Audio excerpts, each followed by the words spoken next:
In the 13th century, a storm rose from the grasslands of Central Asia, and it may have killed up to 10% of every human being alive. Let that sink in.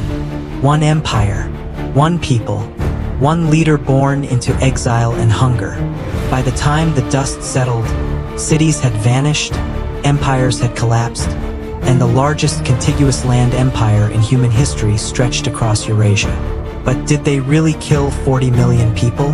Or has fear echoed louder than fact for 8 centuries? Tonight, we separate legend from evidence and uncover a story far more complex than simple destruction. He was born Temujin around 1162, into a world where weakness meant death. The Mongolian steppe was brutal. Blizzards could freeze livestock overnight. Food was scarce. Tribes raided each other without warning. Then his father was poisoned. His family was abandoned by their own clan, left to starve on the open plains. Temujin didn't inherit power. He clawed his way toward it. Through alliances, betrayals, loyalty pacts, and sheer will, he unified the fractured Mongol tribes by 1206. That year, he took a new name, Genghis Khan, Universal Ruler. His military system was unlike anything the world had seen. Horse archers who could fire with deadly accuracy at full gallop. Composite bows with terrifying range. A strict decimal command structure that turned nomads into precision strike units. No lumbering armies. No slow supply trains. Just speed, coordination, and psychological warfare so effective that some cities surrendered before the Mongols even arrived.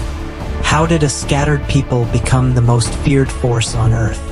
The first great target, northern China.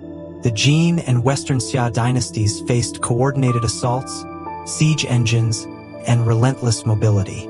Cities fell. Then came the West.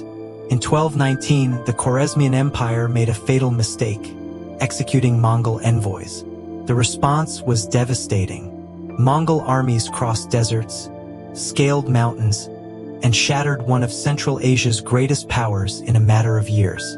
Persia burned. By the 1230s, Mongol horsemen rode across frozen Russian rivers in winter campaigns, striking when no one expected movement. Then, in 1258, Baghdad, jewel of the Abbasid Caliphate, fell after siege. From the Pacific Ocean to the edges of Europe, the empire expanded with astonishing speed. It wasn't just conquest. It was momentum, unstoppable, relentless, calculated. So, how many died? The 13th century global population is estimated between 360 and 450 million people. Around 400 million is often cited.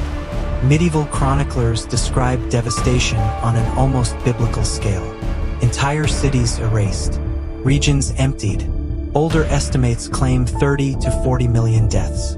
If true, that would mean roughly 1 in 10 humans alive at the time. But here's where it gets complicated.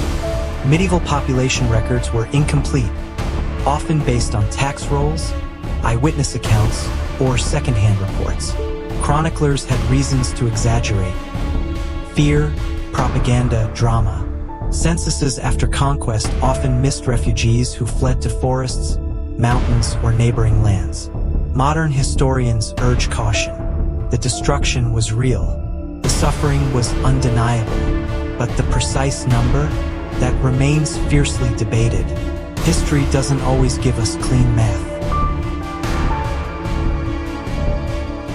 Then comes one of the most surprising claims. Some scientists examined carbon records from the period and noticed something unusual. A small dip in atmospheric carbon dioxide. The hypothesis? Massive depopulation meant farmland was abandoned. Fields turned wild. Forests regrew. And those new forests absorbed carbon from the atmosphere. The effect wasn't enormous, but it was measurable. Could conquest have left a faint fingerprint on the global climate? Researchers still debate the scale and timing, but the possibility itself is astonishing. The shockwaves of 13th century warfare may have reached beyond humanity and into the atmosphere. You would expect an empire built on conquest to fracture the world. Instead, something unexpected happened. After resistance ended, the Mongols enforced stability across vast distances. This period became known as the Pax Mongolica. Trade routes across Eurasia grew safer than they had been in centuries. The Silk Road flourished. Merchants traveled with Mongol-issued passports. Caravans crossed continents under imperial protection. Gunpowder knowledge moved west. Printing techniques spread. Paper currency concepts traveled. Religions coexisted under pragmatic tolerance. For a time, ideas flowed from China to the Middle East to Europe with unprecedented speed. The same empire that destroyed cities also connected civilizations. Destruction, followed by integration. Even today, the Mongol era may live inside millions of people. Genetic studies have identified a particular Y chromosome lineage that appears with unusual frequency across parts of Asia. Some early estimates suggested that 1 in 200 men alive today could trace direct paternal ancestry to Genghis Khan or his close male relatives. The geographic spread roughly mirrors the Mongol Empire's reach. But modern genetic research urges caution. Lineages may have spread through elite clans, alliances, and social structures, not solely from a single individual. Still, the genetic footprint of the Mongol era is real.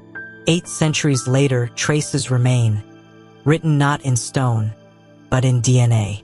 The Mongols left behind ashes and highways, ruined capitals, and revived trade networks.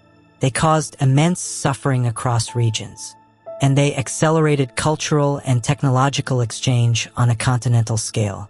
Were they history's greatest destroyers, or reluctant architects of a more connected world? The truth is complicated, and the Mongols were anything but simple.